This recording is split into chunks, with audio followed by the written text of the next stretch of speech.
सोन्याचा खडा झुपलाय ग जसं नदीला मोती झुपलाय ग नदीला मोती झुपलाय ग त्यात पूर्वाचा चंद्र लपलाय ग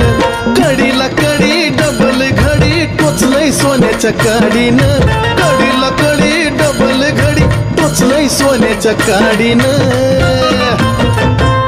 नथ घडावली लय सवडीनं येडूबाईनं घातली आवडीनं